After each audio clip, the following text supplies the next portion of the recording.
Welcome to Energy Stew. This is Peter Roth, your host.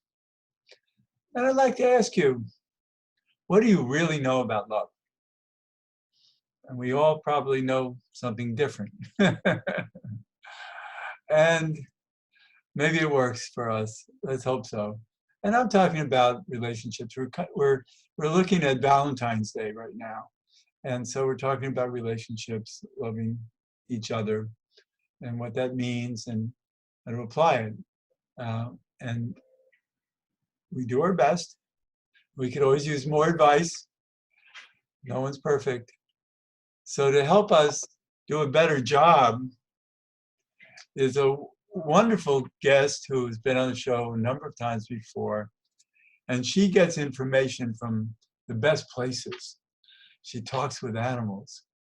And so we're going to hear what animals have to say about love. And so let's get right into it and talk to the author of We Walk Beside You, Sandra Mendelson. Sandra, welcome back to Energy Stew. Thank you, Peter. Always good to see you. We always have fun. Yeah, and you have such wonderful information. And I know you talk to all kinds of animals, and they have different interests and different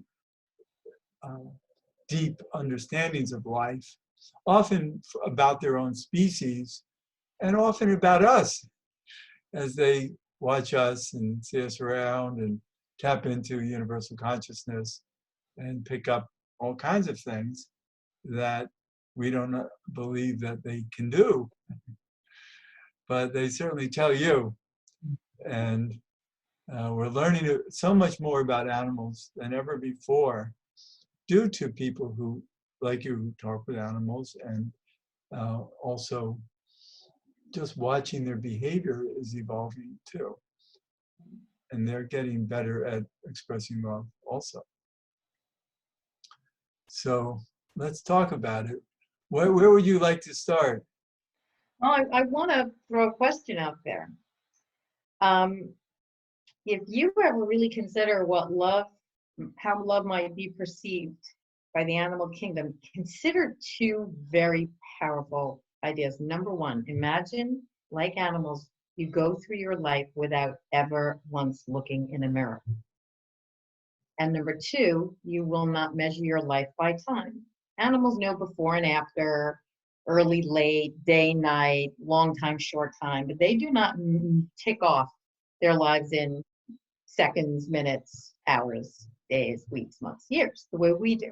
So if you think about how those two concepts might impact your own experience of love, you can understand why the animal's perspective might be something so helpful to us, because they are not prisoners by illusion of form, nor are they captive by time. And those two things really color our experience of love. Right, the time element is big because so many people worry about their aging, and certainly when you look in the mirror, and the timing in their life when they need to be in relationships, to have children, for instance, or getting old and wondering if you're going to be alone the rest of your life. And I don't know that animals worry about those things the way we do. They do not at all. Animals live in the present moment. They deal with things as they come up. And to the best of their ability, they consciously try to let go of what has taken place. I just got very involved with a family and a dog, and the dog was in what's called an asylum in Romania for 10 years. And I found out what happened there. An asylum is a shelter. Long story short, she's adopted, and we find out what kept her alive was the hope that she would have love and a wonderful home and a family, because 10 years in a dog's life is kind of like 70 years, 70 human years. So we are talking a long time. And for a year and a half, they managed to turn her around, and she was thriving. And they just came to me and ultimately had to put her down. And she told me her insides were paralyzed. She said, you have given me so much love and everything I dreamed for, but the wounding and the damage is in every cell of my body. And I cannot stop thinking about all of the animals that I've left behind through death and through leaving the shelter. I mean, the trauma was too deep. But And in, actually, yeah, and and I that's don't want to focus too much on that, but but that's true for a lot of humans too. So right. many people have been scarred from childhood Mhm. that they never can find peace. Yeah, it's extremely tragic, but you know, the animals choose to see things on a positive note. They really, really do. And you know they're not as tied to form. So when it's time to go, it's time to go, and you're lucky if you have a human that will honor that. And it's so I kind of want to focus back on what we touched on. You know, when I first started bringing through messages about love in 2017, I heard from camels and alligators and cobras that, and you know, comic but less than flattering. And then a gorilla kind of laid out the difference between romantic love in the human world and what love is like in the animal world. And we can get back to that. But today I want to really focus on what we can learn from the animals and their experience of love based on their mission. And their mission is tied to their form. They're in this form for a reason. So I'm going to start with a dog, because anybody that's ever had a dog said, oh yeah, unconditional love. So I thought you might like to hear from a dog what that looks like. I hear people asking about their purpose. People have to stop and love more. Love is the purpose. Love is what made me find you. I had to tune into your signal and then find a path to get me there. It wasn't easy, but it was my purpose, the purpose. You don't have to worry what your next step will be. Love will take you there. Keep talking to the love in your heart. Ask it what it wants you to do, not anything outside of you. The answers are not in your brain either. I see you run around and worry what your next step will be instead of asking, where will love take me today? Where can I express it most? With or to whom or what? It may surprise you where you go when you ask this question, but trust me, no traditional path will take you where your soul needs to be. Start small, where it feels easiest to love, with people who welcome it. You can, with time, move on to giving love to those who reject it, as they are covered by emotional wounds and scars. You just work your way up the scale to ever more challenging situations. This is how you evolve. So that's from a dog's perspective. This is what we see dogs doing, you Right, know, but what I not just realized while you were reading that is that our relationships with pets is love because it's unconditional love. And us for sure. We're working on. people love their pets in much more simple, direct ways than they love each other humans. We live in a very complicated world in relationships, but with animals, it's very simple. Well, the animals get through to the real core. You know what Mr. T said, you know, it's there's this light coming from every one of us and all animals can see it. It's just covered with sticky mud. And and so we humans can't see it in each other. You know, our expectations, or when we go mind to mind, all our ghosts of Christmas past come up. You know, that doesn't happen with animals. I brought a dog into a senior living facility, and there was a woman who was catatonic and had no response at all facially when I said hello. And then when I brought the dog in, her face broke into a smile, because it goes eyes to heart, not ears to brain. Animals always go eyes to heart. And they're always trying to get us out of our mind. That's why cats will stare you down when your mind is going crazy and pull you back into the moment. So that's just a dog's perspective. Horses bring something different to the table. You know, horses are running herds. To horses, love is creating harmony. So, and if you think about it, if you create harmony as your number one goal, by definition, you will not be driven by ego, the illusions of ego, like scarcity or fear or worry or competition or win-lose. You are seeking harmony. So a horse named Hugo said, you know, all of us here in the barn come from different places and stories and have learned how to work and live together. This is the example we set for humans. And you see it. We don't quibble about minor things. And you know, we had another horse in the same barn that made it very clear two things. Not only that we are loved, but also something that we humans probably know, and that is that love means showing up when it's tough. Pushing yourself beyond. That we know, but it's good to hear it from a horse. Love is not something people understand. They think it is a pretty picture like in a movie, and they have only expectations of receiving it. They have it backwards. Love is something that comes from inside you because it's what you're made of. You have only to let it out. The universe gives back to you what you send out, so love will always flow back to you. Love means getting out of your shell when it's tough, stretching what you thought you were capable of. It means showing up when you don't want to, or when your leg hurts. Love is working when you're in pain because you don't want to disappoint the other person.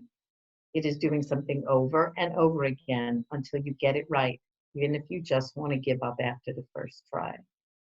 So I hope for anybody that has a horse, they remember that when they're going around and doing something over and over, that horse is consciously choosing to rise to the occasion. Sometimes not always perfectly. Well, I'm feeling that it's inspirational to hear from animals, but then we come back to our own egos and our own insecurities of mostly it has to do with self-love first. And that's often been harmed in people's lives. And so it's really hard to extend beyond that with other people, because usually our love issues have to do with conditioning from childhood where we weren't loved enough, and therefore we don't know how to love ourselves enough. So it has to do with people, the way people have related to us. That's why so many people love their pets or any other animals, because that's a relief. That's it's a different world that is more unconditional. Well, I'm glad you brought that up, because to animals, there is no difference between loving yourself and loving another. By loving another, you are loving yourself. And so we do not have that experience. We live in that dualistic world that animals do not live in.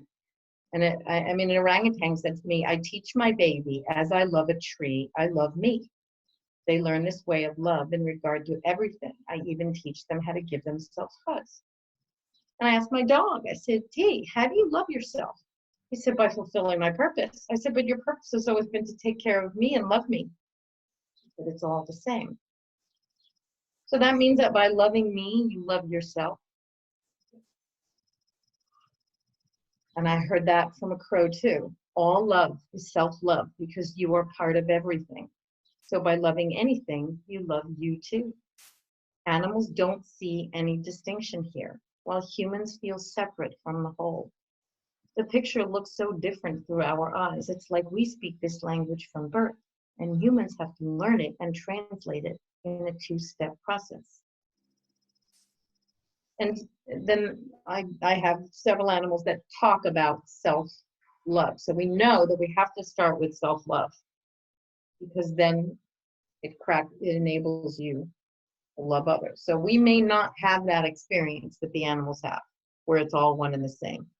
So where do we have to go? We have to go to self-love, because it's important to remember, as the crow, that as being part of everything, you cannot be truly loving yourself when you are being cruel or hurting another living being. You are both getting hurt. It is inescapable. It's true. Right. But we already know that when we see somebody being cruel, they have no self-love. They're tortured inside. When they're doing anything violent or destructive, you know there's no self-love in there. Of course. So Actually, to even be yeah. philosophical and come at this from learning, for instance, from what you're saying, and then be inspired and be much more unconditional and be in the purpose of love is great when you already love yourself. But if you don't already love yourself, you can't hear what we're saying. Well, that's why, the animals were really clear. I couldn't understand when I brought up the topic of love, why after they talked about romantic love, and they drilled it right down to self-love and then divine love. And I've heard this from a blue whale and a crow and a sheep and a kangaroo, entirely different species that give us different perspectives on self-love. Would you like to hear any of that? Sure. Sure. Okay. So I want to continue with the crow. For humans, taking time to sit with something is key, and then be honest with themselves about the answer that comes up. Maybe they know a partner isn't good for them, but they won't admit it because they think being alone is worse. But years go by, and then they have to admit the truth, except it is much harder to leave now. The threads have been sewn tighter and tighter between the two people. So self-love is self-honesty, self-care, and self-preservation all rolled into one.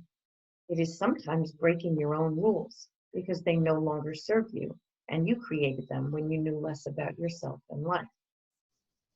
So learning self-love has some concrete steps, sitting and really being honest with yourself. Am I being driven by need and fear?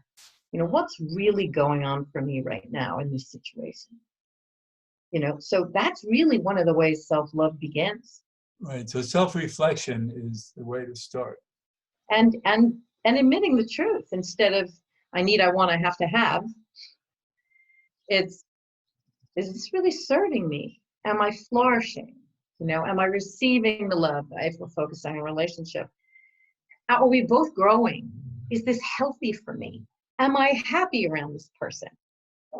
Are they supportive of my path as I am of theirs? Or am I smothered? Or am I grasping? Excuse me, we have a UPS truck, and I'm telling you, never the FedEx truck. Every dog only barks. How we knew it was a UPS truck, you can't even see out the window. It's a vibe. Can you calm down?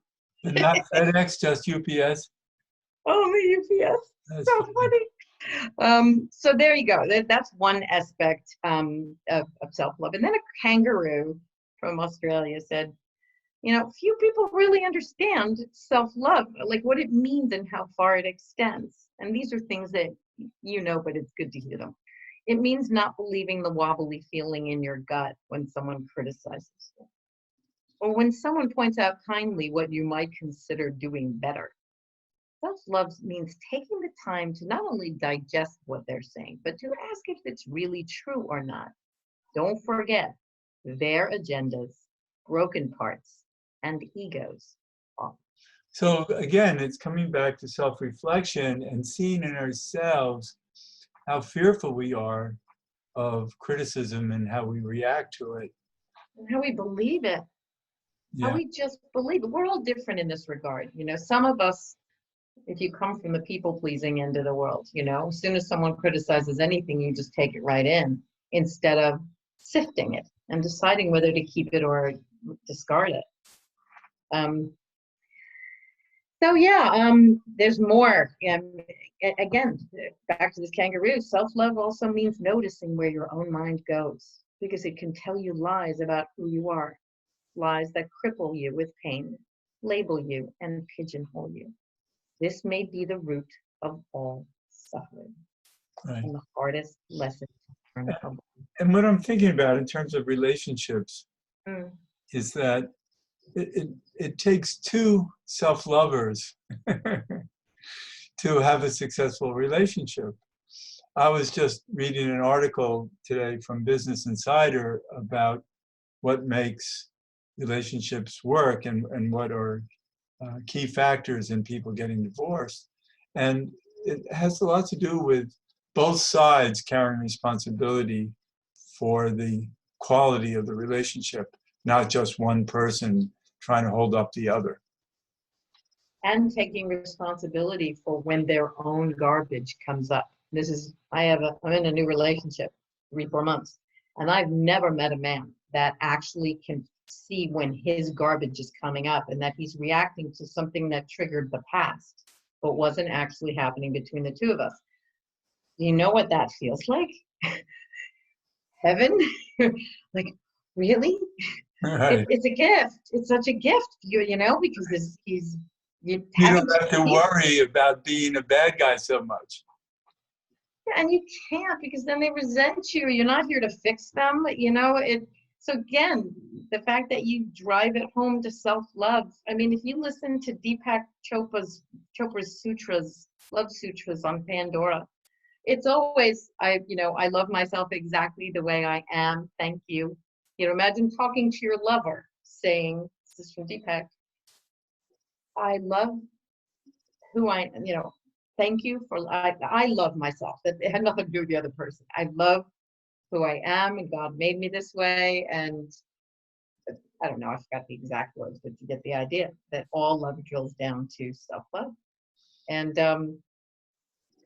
you know, a, uh, you know, it's really knowing your essential worth without any proof. And we humans are programmed to constantly have proof of who we are, how good we are, how smart we are, how successful we are, how much we are helping others. Right. You know, Worthiness. that worthiness is something concrete. It's something you do. It's not you're like a tiger said. If you weren't important to the whole, you wouldn't be here in the first place. Knowing your essential worth without any proof at all. That's so hard because of how we are made in the factory, right? To Right. go say, oh, I did good today. Right. We have specific goals to create worthiness from. And maybe many of those goals are unworthy of us worrying about them. Worrying about them. Yes, that's true. That's true. But, it's certainly not to say, okay, if you get joy out of helping someone else, if you should punish yourself that you're at the end of the day, you round up your gratitude and say, oh, thank you. I feel good. You see how touchy it is? I mean, don't overanalyze. Oh my goodness, how do I know if I really love myself? It's a process every day. It's not like you can just take the self-love course and have it be a one and done. It more than anything else, I have to tell you, I think slowing down, just slow down and digest what is going on for you and what's happening in the moment instead of reacting, because your answers are all in there, as the animals know. And I was just thinking of maybe another word would be just to become as existential as possible. If Just people don't know what that word means, yeah. right, just to be in the present moment of just pure beingness without the mind spinning on it. And the Well, more we be that way, I think the happier we can be. it always, it's almost like we're working levels down. Do you know what I mean? Like, Yeah. right. So you can say, okay, I'm going to sit and say, what feeling is coming up right now? And my throat is constricted. But where you're headed, the goal is that Forrest Gumpness, to be Yes. here, right? Unattached, just isness, right? The animals do that. In fact, I have seen animals pause in the wild and just so intentionally go to awe and just take it in and feel no compulsion to fly or run. And they're just doing this. And you just staring and just, it's so, they allow for awe, that just being, not judging. That's wonderful. And actually they talk to you about that too. So you might be someone who's watching animals in the wild going, oh, look what they're doing. But you know what they're doing because they've told you that. Put it this way, I will be hopefully learning and learning and learning more until I take my last breath in this form. Right. There's no way that I could possibly, I mean, I literally saw the 3 geese, Egyptian geese that live out here, and I had never seen this behavior, and I heard it's a send-off. And don't you know, there's only one here now. As of that day, 2 of them left. I'm getting goosebumps. They have their own coming, why they leave and then they come back. I don't understand all that, but it's really intentional and deliberate. They have to go learn, or there are cats that have left really wonderful warm homes, and the human has even seen them around the neighborhood. And the cat has told me they will go If the cat needs to wander and just be wild, that's one lesson. Other cats are helpers, and they will go seek out a really poor home with children. And even if the kid could barely afford to feed the cat said, "No, I don't mind. I'll just go hunt and fill in the rest." To bring love to that situation. That's wonderful. Yeah, it's pretty cool. So, and then there's still one more type of love. So we We're touched running on. near the end of the show, so let's. Oh my goodness. Well, then you know what? The other thing was divine love, which is you can only experience in stillness, not with another person. That's what a wolf said. But I'll just give you a couple of tips from the animals on how you can experience more love every day, feel it more. You know, I'm just going to go with a beaver. The beaver said, you know, like, let's say you feel you're not in a very loving space. Look softly upon someone you love, your dog, your beloved, your child, and hold that feeling like a colored ball of light inside you. So just take that love and imagine it your favorite color of light. And then imagine you are throwing those balls of light at people all over the place, everywhere that you go. First of all, it prevents your mind. It's like paintball, right? It prevents your mind from going someplace negative because you're busy sourcing this incredible love already that lives within you and just tossing it Awesome. everywhere. That's great. So let's go on to the next one because we're really almost at the end of the show. Okay. Okay. From all animals, to experience and expand the love within you as you go about your daily life, try flipping the switch behind your eyes as if you were turning on a pink light bulb that allows you to look softly upon everything you see. Truly see its beauty, not just observe it as you pass by, and you will notice this calming effect come over you because your vibration is rising as you see through the eyes of love. As the animals say, find one thing to fall in love with. Fuzzy eyes is a great idea. Yes, Yes. that's Good. exactly it. You let your eyes go soft. All right, so now we have to actually sign off. I know. Sandra Mendelson, nailed it. you're the author of We Walk Beside You, so people should grab that book. I love that book.